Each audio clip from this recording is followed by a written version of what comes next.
Título aí é Jesus anda sobre as águas. Logo em seguida, Jesus insistiu com seus discípulos que voltassem ao barco e atravessassem até o outro lado do mar, enquanto ele despedia as multidões. Depois de mandá-los para casa, Jesus subiu sozinho ao monte, a fim de orar. Quando anoiteceu, ele ainda estava ali sozinho. Enquanto isto, os discípulos distantes da terra firme lutavam contra as ondas, pois um vento forte, ou um vento contrário, dependendo da sua linguagem da Bíblia, havia se levantado. Por volta das 3 da madrugada, Jesus foi até a eles, caminhando sobre as águas. Quando os discípulos o viram caminhando sobre as águas, ficaram aterrorizados. É um fantasma, gritaram, cheios de medo. Imediatamente, porém, Jesus lhe disse: não tenham medo, coragem, sou eu. Então Pedro gritou: se é realmente o Senhor, ordene que eu vá caminhando sobre as águas até onde está. Venha, respondeu Jesus. Então Pedro desceu do barco e caminhou sobre as águas em direção a Jesus. Mas quando reparou no vento forte nas ondas, ficou aterrorizado, começou a afundar e gritou: Senhor, salva-me. No mesmo instante, Jesus estendeu a mão e segurou. Como é pequena a sua fé, disse ele, porque você duvidou. Quando entraram no barco, o vento parou. Então os outros discípulos o adoraram e exclamaram: de fato o Senhor é o Filho de Deus. Pregação de hoje: preso entre 2 milagres. Diga assim: presos entre 2 milagres. Se você for ver a sua Bíblia aí agora, você vai ver que essa passagem, onde os discípulos ficaram presos no meio de uma tempestade, antes dela Jesus tinha multiplicado pela primeira vez os 5 pães e os 2 peixinhos. E se você ler logo depois, quando eles conseguem chegar em Genezaré, Jesus fez naquela cidade muitas curas e muitos milagres. E os discípulos estavam no meio do mar, presos entre o que Deus tinha feito e aquilo que Deus ia fazer. Se você for ver essa mensagem de Jesus andando sobre as águas, ela está bem no meio de 2 milagres. Um milagre que já aconteceu e um milagre que ainda ia o quê? Essa palavra vai para alguém que está aqui nessa manhã. Essa palavra vai para alguém que está me assistindo, que você está que nem os discípulos. Você está preso entre 2 coisas. Você está preso entre algo que já aconteceu na tua vida, e você está preso entre algo que ainda vai acontecer na sua vida. Jesus já tinha realizado o milagre dos pães e dos peixes, mas os discípulos não podiam voltar para o lugar que ele tinha realizado esse milagre. Eles estavam presos por causa de ventos contrários, ondas terríveis. E tudo que Deus fez na tua vida, você deve ser grato.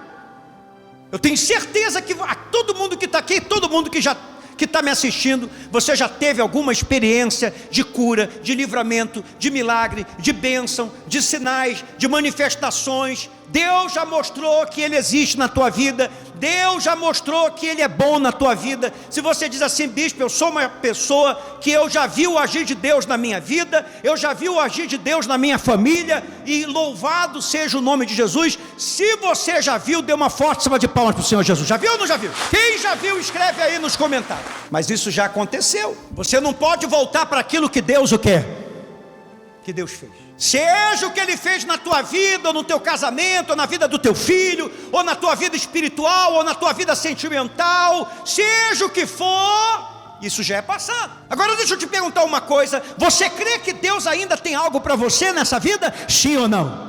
Crê ou não crê? Você crê que Ele tem um agir dele na tua vida? Você crê que Ele tem uma bênção para a tua família? Você crê que Ele tem uma porta para abrir para você? Você crê que Ele tem salvação para a tua casa? Você crê que Ele tem um milagre para você e para a tua família? Sim ou não? Mas isso ainda não aconteceu. Tem muita gente que está que nem os discípulos. Você está preso entre 2 milagres. Diga assim, um que já aconteceu, e você não pode voltar, como os discípulos não conseguiam voltar. E outro que ainda vai acontecer.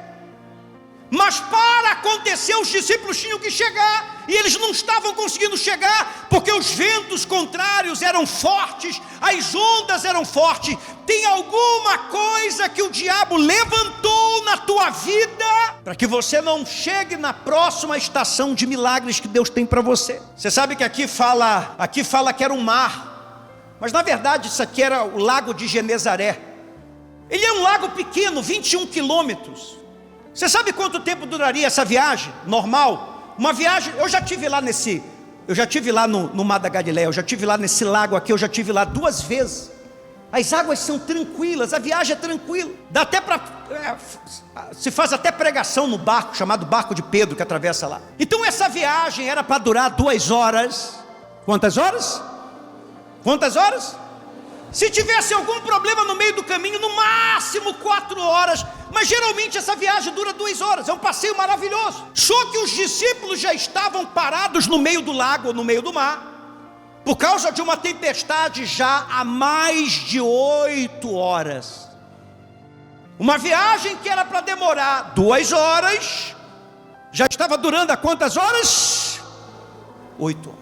Tem gente aqui que tem coisa que já era para ter acontecido, e isso te frustra, te desanima. Já era para você ter saído dessa situação, pelo tanto que você tem buscado a Deus, pelo tanto que você tem lutado, fazendo seus tratamentos, tomando teus remédios. Já era para você ter vencido a depressão, já era para você ter vencido a crise de ansiedade, pelo tempo que você luta contra esse vício. Já era para você ter saído das drogas, da bebida. Tem esposas aqui que já era para o marido estar na presença de Deus.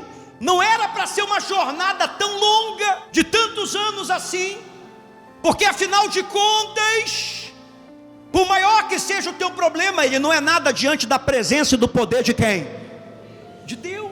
Já era para você ter saído dessas dívidas, já era para você ter se estabilizado, já era para os discípulos ter chegado do outro lado há muito tempo, mas o diabo estava tentando impedir através de uma tempestade que se levantou contra eles. Mas Jesus já tinha dado a bênção. A gente vai se encontrar do outro lado.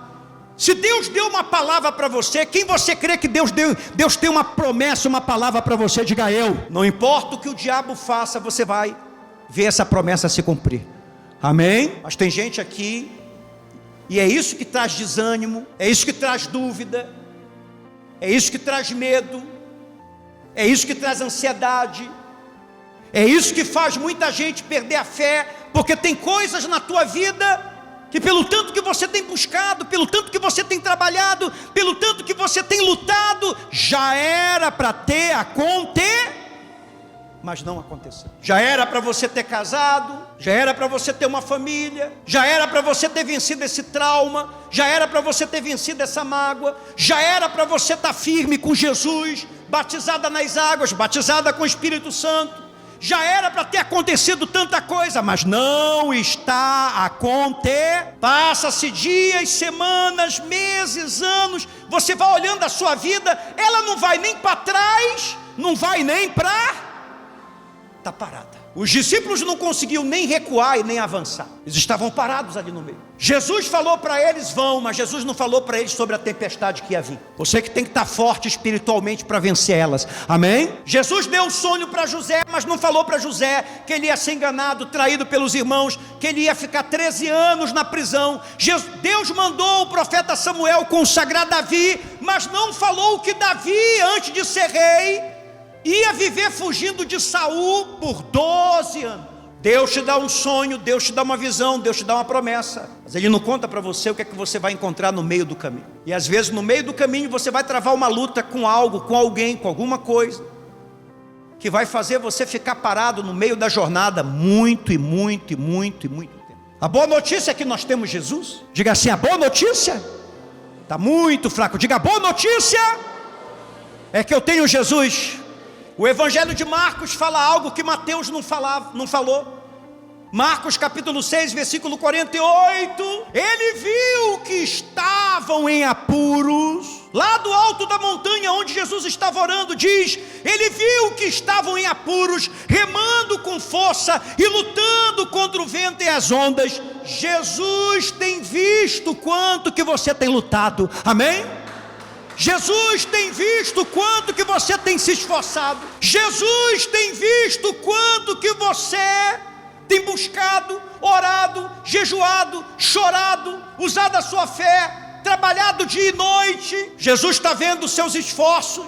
Jesus viu que eles estavam lutando contra os ventos e as ondas por volta das 3 horas da madrugada. Que horas era? Você já precisou de uma ajuda de alguém de madrugada? Tem muita gente que me manda áudio de madrugada, me pedindo socorro, ajuda. Não tem como responder, eu estou dormindo. Se a gente precisar de um socorro de madrugada, até as pessoas que nos amam não estarão disponíveis. Geralmente as pessoas que nos amam, que nos ajudam, estão disponíveis pela manhã, à tarde, até uma determinada hora da noite, porque todo mundo dorme. Mas Jesus começou a ir até os discípulos, que horas era?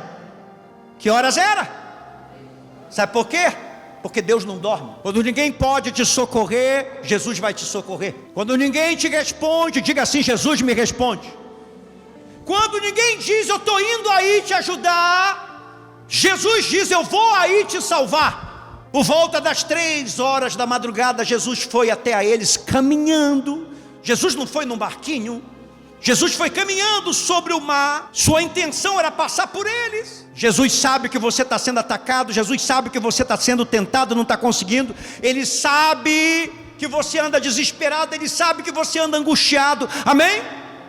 Mas você não adora Deus, por saber que a gente serve um Deus, a gente crê num Deus que tudo que nos perturba não perturba Ele, tudo que nos afeta não afeta Ele, tudo que nos destrói não destrói Ele, tudo que nos tira a paz não tira a paz dEle, tudo que nos afeta não afeta Jesus.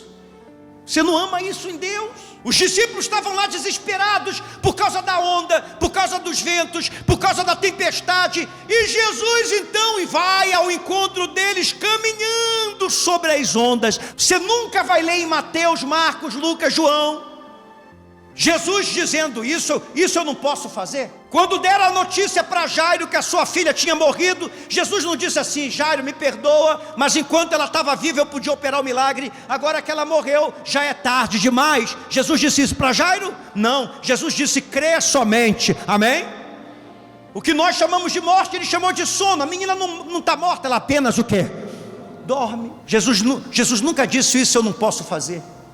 Isso é demais para mim. Ele não olhou para Zaqueu e disse assim, Zaqueu, você pecou demais, você pecou tanto que você está condenado ao inferno. Não, ele olhou para Zaqueu e disse, hoje me convém ficar na tua casa. E quando ele esteve lá na casa de Zaqueu, ele disse, hoje houve salvação nessa casa, amém? Por mais que você já tenha tido vários relacionamentos frustrados, e quem sabe você está vivendo mais outro que está caminhando para a separação, Jesus não vai te descartar como as pessoas te descartaram. Jesus não olhou para a mulher samaritana e disse assim, você já foi casada 4 vezes, e agora você tem um homem que não é teu, eu não posso ficar perto de você. Foi isso que ele disse para ela? Ele disse, eu tenho a água da vida para te dar. Jesus conseguia dormir até mesmo no meio de uma tempestade.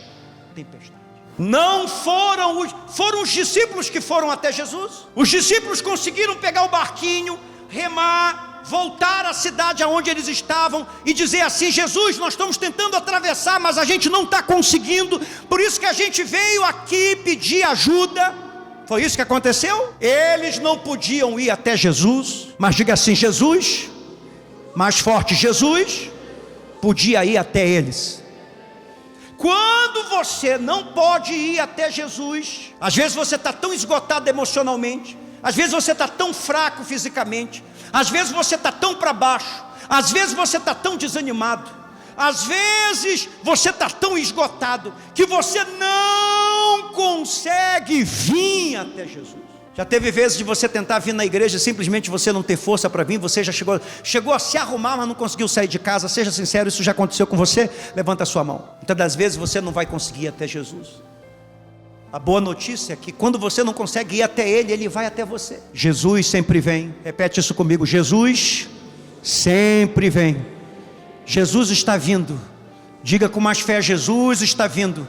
Eu não posso ir até a Ele, mas Ele vem até a mim. Jesus está vindo. Quando Jesus se aproximava, eles disseram: é um fantasma. Eles não disseram: é Jesus. Eles disseram: é um. Invista na tua vida espiritual para você reconhecer quando Jesus está chegando. Porque na maioria das vezes ele vai vir de uma forma que você, se você não for espiritual, você não vai reconhecê-lo. Ele vai usar pessoas que você nunca imaginou. Quem que ele usou para abençoar José? Faraó. Então cuidado para você não se assustar quando Jesus chegar.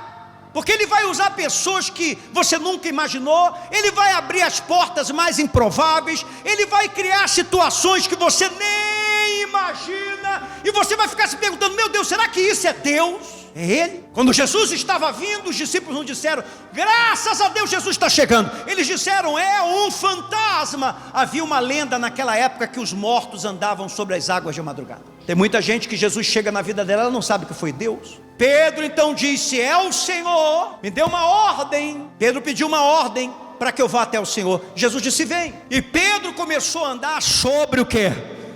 As águas. Debaixo da ordem de quem? De Deus. Quando Deus te dá uma palavra, você pode andar debaixo dela, que você não vai afundar. Amém? Enquanto Pedro estava focado em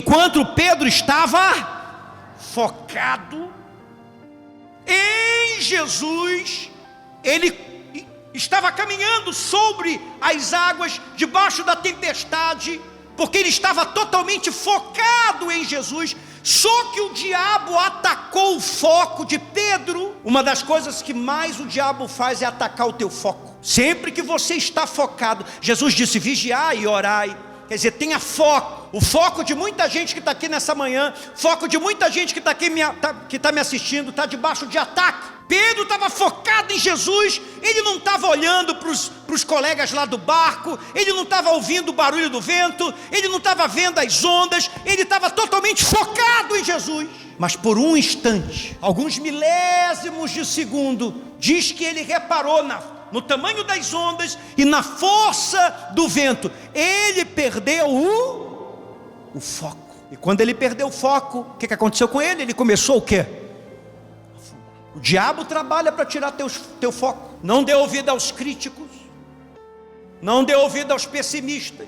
Não dê ouvido à crise. Não dê ouvido às vozes que surgem na tua cabeça. Mantenha o seu foco em Jesus. Diga assim: eu vou manter o meu foco em Jesus. Você já viu que toda vez que é para você vir na igreja, sempre acontece alguma coisa para você não vir? Aquilo ali é o diabo tentando tirar teu foco.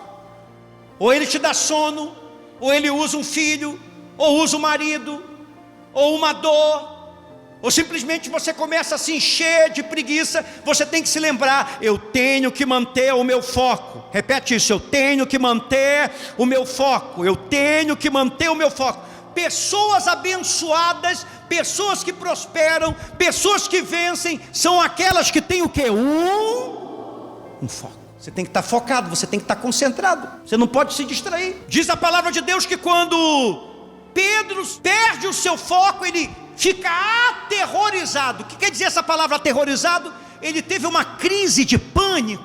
Você já teve uma crise de pânico? Quem aqui já teve uma crise de pânico? Levanta a mão. Você que está me assistindo já teve uma crise de pânico? O que acontece quando dá uma crise de pânico em você? Você apaga, você se torna aquilo que você não é. Você se torna agressiva, você fica angustiada, você fala o que não deve, você age como uma pessoa louca, você perde a tua identidade. Se algum amigo teu, alguma amiga tua, alguém que está acostumado a conviver com você dia a dia, se ela vê você tendo uma crise de pânico, ela vai se assustar, porque ela vai desconhecer você naquele momento que você está tendo aquela crise de pânico. Você sabe que muitas das vezes uma pessoa que tem crise de pânico, tem que levar ela no hospital, amarrar e dar uma injeção forte para que ela possa descansar. Lembre-se, Pedro era pescador. O que é que Pedro era? Ele estava acostumado com o mar. Ele era um ótimo nadador. Não era para ele ter afundado. No momento que ele começou a descer, era só ele nadar. Ele sabia nadar. Ele já tinha nadado em águas turbulentas, ele era um pescador experiente. Mas quando ele perdeu o foco, ele se esqueceu de quem ele era. Ele se esqueceu quem ele era, e ele começa a afundar, como uma criança que começa a se afundar numa piscina rasa, porque não sabe nadar. E Jesus pergunta para ele: por que a tua fé é pequena? Quando você perde o foco, você começa a afundar até naquilo que você é bom, porque você esquece quem você é. Se você é uma boa esposa e você começa a ter pânico, medo, ansiedade, você vai começar a achar que você não é uma boa esposa, que você tem falhado, e você vai afundar dentro da tua casa. Se você perde o foco, se você perde a concentração, e você é uma pessoa que já está sem beber, sem fumar há anos, e você se tornou bom em viver sóbrio, você gosta de viver sóbrio, mas se você perder o foco, um momento, você vai começar a afundar naquilo que você já venceu há muitos e muitos e muitos anos, e você vai ficar irreconhecível. Ninguém vai te conhecer, ninguém vai te reconhecer, como os discípulos não reconheceram Pedro, que sabia nadar muito bem, mas agora, por causa de um pânico, porque ele estava aterrorizado, ele simplesmente congelou e estava caindo como uma pedra para o fundo do mar. Eu já conheci muita gente boa, eu já conheci muita gente de Deus, eu já conheci muita gente cheia de unção, eu já conheci homens abençoados, mulheres abençoadas, mas que por um momento eles perderam o foco em Deus, em Jesus, e eles começaram a afundar naquilo que eles eram bons, e eles ficaram irreconhecíveis. Se você conhece uma pessoa que afundou, você não reconhece ela. Aquela pessoa, ela passa a ter medo de coisas que ela não temia, ela passa a falar coisas que ela não falava, ela passa a agir de formas que não agia, ela passa a temer aquilo que ela não temia, porque ela perdeu o quê? Se você perdeu o foco, volte o seu foco para Jesus. Se o seu foco estiver em Jesus, por mais turbulentas que estejam as águas, você vai conseguir caminhar sobre elas. Amém? Graças a Deus que o pânico que Pedro teve não impediu de clamar por Jesus. Você pode estar diante da maior crise, você pode estar diante do maior problema, você pode estar sofrendo o maior ataque, a maior tentação, você ainda pode clamar por Jesus. Você ainda pode dizer: Jesus, me salva. Pedro disse: Senhor, salva-me. E o braço de Jesus chegou até onde Pedro estava. Amém? E conseguiu tirar ele daquela situação. Peça para Jesus te salvar. Senhor, eu estou afundando como esposo, estou afundando como homem, estou afundando como filho, estou afundando no meu trabalho, estou afundando na minha vida espiritual. Salva-me, porque quando eu me olho no espelho, nem eu consigo me reconhecer que eu me tornei. Pedro disse: Senhor, salva-me. Jesus disse: como é pequena a tua fé. E disse: por que você duvidou? Por que você perdeu o foco? Quando entraram no barco, não quando eles chegaram em Genezaré, quando entraram no barco, o vento parou. O que aconteceu quando Jesus entrou no barco? O vento? Antes deles chegarem em Genezaré, a tempestade parou. Como é que você sabe que você está muito perto de chegar onde Deus quer que você chegue? Simplesmente Jesus vai trazer uma paz muito grande no seu coração, uma paz na sua mente, uma paz de espírito. Vai ter um dia que você vai acordar e nada do que você temia, você teme mais. Nada do que te angustiava vai te angustiar mais, nada do que te perturbava vai te perturbar mais. Simplesmente você tem a paz que a Bíblia fala, que excede, ultrapassa todo o entendimento. Saiba que você está muito perto de ver algo muito grande, porque o primeiro sinal que Deus te dá, antes de você chegar onde Ele quer que você chegue, é a paz. Você não vai ter paz quando casar. Tem gente que quando eu casar eu vou ser feliz. Preste atenção, se você não aprender a ser feliz com Deus e com você, você não vai ser feliz com ninguém. A paz não veio, a bonança não veio quando eles chegaram em Genezaré, mas quando Jesus entrou no barco. Quando Jesus entra na tua vida, você tem paz. Você pode estar com o nome sujo, mas você já tem paz. Você pode estar com dívida, mas você tem paz. Você pode estar com problema com o filho, mas você tem paz. Você pode estar com problema com o marido, mas você tem paz, porque Jesus já entrou no barco. Amém? Jesus já está com você, então você tem paz. Mas quando você não tem Jesus, você acha que você precisa de alguma coisa para ter paz, para ser feliz. Quando eu conseguir um emprego melhor, quando eu tiver uma casa melhor, quando eu tiver a minha casa própria, quando eu pagar todas as minhas contas, quando eu encontrar um grande amor, quando eu casar, sempre vai ter alguma coisa que você não vai conseguir, por isso você vai andar frustrado. Mas quando Jesus entra, a primeira coisa que Ele faz é te dar o quê? Paz. se você está preso entre duas estações da tua vida, se você está preso entre algo que já aconteceu e algo que vai acontecer, Jesus está vindo hoje, nesta manhã, te salvar. Olhe para Jesus, mantenha o seu foco nele, que ele vai te salvar e vai te abençoar.